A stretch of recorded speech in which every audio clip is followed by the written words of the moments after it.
खरगोन के अल्प प्रवास पर आए पूर्व मुख्यमंत्री दिग्विजय सिंह का कांग्रेस पदाधिकारियों और कार्यकर्ताओं ने गर्मजोशी के साथ स्वागत किया।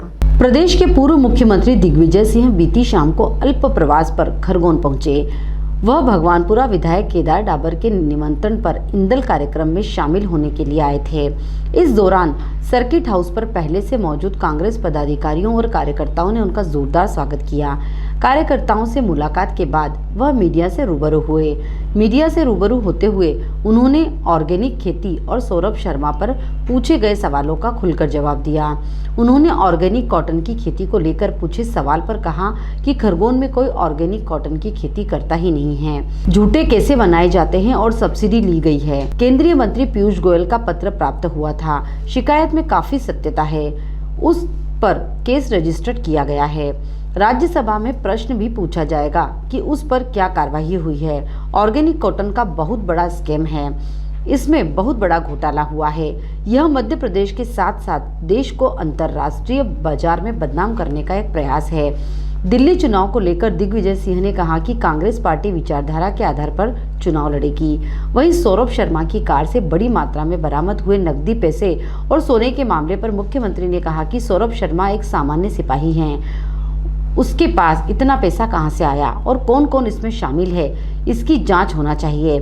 सर्किट हाउस के बाद दिग्विजय सिंह राजकुमार पाठक के यहां गए। उसके बाद मोहन टाकीज क्षेत्र में अल्पसंख्यक कांग्रेस कमेटी के प्रदेश उपाध्यक्ष जाकिर खान के नेतृत्व में दिग्विजय सिंह का स्वागत किया गया। दिग्विजय सिंह खरगोन के 2 बार विधायक रहे परशुराम डंडीर के निवास पर भी गए और वहां पर सबसे मुलाकात की। पूर्व विधायक के निवास स्थान पर समाजसेवी जिला दिलीप डंडीर, दीपक डंडीर सहित परिवारजनों और कार्यकर्ताओं ने गर्मजोशी से पूर्व मुख्यमंत्री का स्वागत किया। इससे पहले उन्होंने कलश चौक स्थित भगवान श्री राम के मंदिर में जाकर शीश नवाया। मेल मुलाकात के दौर के बाद पूर्व मुख्यमंत्री दिग्विजय सिंह भगवानपुरा विधायक केदार डाबर के गृहग्राम सांगवी पहुंचे और वहां आयोजित इंदल कार्यक्रम में सहभागिता की। इस दौरान श्री दिग्विजय सिंह मांदल की थाप पर जमकर थिरकते नजर आए। क्या कहना चाहेंगे? केदार भाई के यहाँ 8 साल बाद जो इंदल का फंक्शन हो रहा है उसमें मुझे आमंत्रित किया गया था, उसमें मैं शामिल हो रहा हूँ। इनके परिवार से चिड़ा भाई के ज़माने से हमारा उनका संबंध रहा है, इसलिए उन्होंने मुझे आमंत्रित किया तो मैं आया। दिल्ली विधानसभा को लेकर चुनाव जिस तरह से तैयारियां हो रही है, कांग्रेस कितनी मजबूत स्थिति में है? बात यह है, कांग्रेस पार्टी जो भी चुनाव लड़ती है मजबूती के साथ लड़ती है, विचारधारा के आधार पर लड़ती है और राहुल गांधी जी ने अपने वक्तव्य में सारी बातें साफ करी हैं और उसका असर भी हो रहा है। कुंभ में सर आप या राहुल गांधी, प्रियंका गांधी जाएंगी कि कुंभ में? ये अपनी अपनी आस्था का प्रश्न है। सर, आपने बीटी कॉटन को लेकर शिकायत की थी और उस पर भी जिस तरह से कार्रवाई होना चाहिए वैसे नहीं हो पा रही। ऐसा है, माननीय केंद्रीय मंत्री विजय गोयल जी का मुझे पत्र प्राप्त हुआ था कि उसमें काफ़ी शिकायत मिली और काफ़ी सत्यता भी है। उन पर केस रजिस्टर किया गया है और उसकी जांच करके उनको दंडित किया जाएगा। उस पर मैं अभी राज्यसभा में प्रश्न भी पूछूंगा कि उस पर क्या कार्रवाई हुई। ऑर्गेनिक कॉटन को लेकर जिस तरह से कहा जा रहा है कि बहुत बड़ा स्कैम है, घोटाला है और मध्य प्रदेश नहीं देश को अंतर्राष्ट्रीय बाजार में बदनाम करने का कुटिल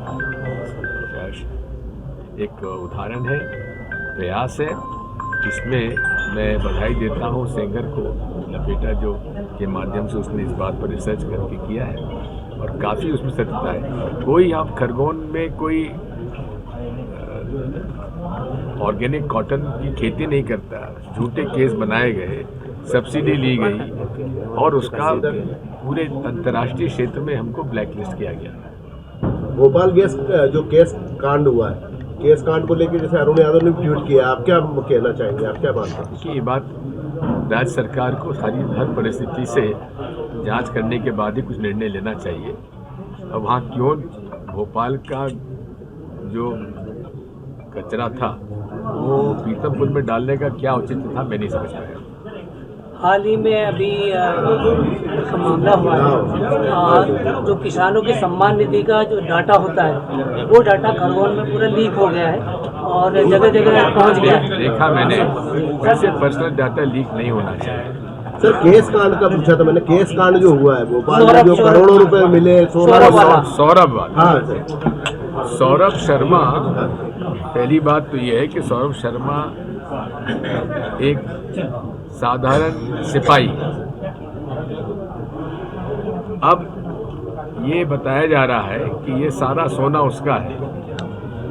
23 करोड़ रुपए नगद, 3 एजेंसियां काम कर रही हैं, पूरी केंद्र सरकार उसको ढूंढने में लगी हुई है, राज्य सरकार भी उसको ढूंढने का प्रयास कर रही है, लेकिन अभी तक असफल रहे हैं। कहीं आज अरुण यादव जी ने बड़े अच्छे प्रश्न पूछे हैं 10, उसका उत्तर मुख्यमंत्री जी को देना चाहिए कि आखिर ये कहाँ है, और कुछ आशंकाएं उन्होंने व्यक्त की हैं, उस पर माननीय मुख्यमंत्री जी को ध्यान देना चाहिए। सर एक सवाल था कि मध्य प्रदेश कांग्रेस के जो अध्यक्ष जीतू पटवारी जी वो युवा है और वरिष्ठों में समन्वय नहीं हो पा रहा है कांग्रेस में, जिस गति से काम करने चाहिए कांग्रेस को ऐसा नहीं कर पा रही। मुझे किस श्रेणी में डालते हैं आप तो वरिष्ठ है सर, तो फिर मेरा तो समन्वय ठीक है उनके साथ। धन्यवाद। Bureau report Khargone.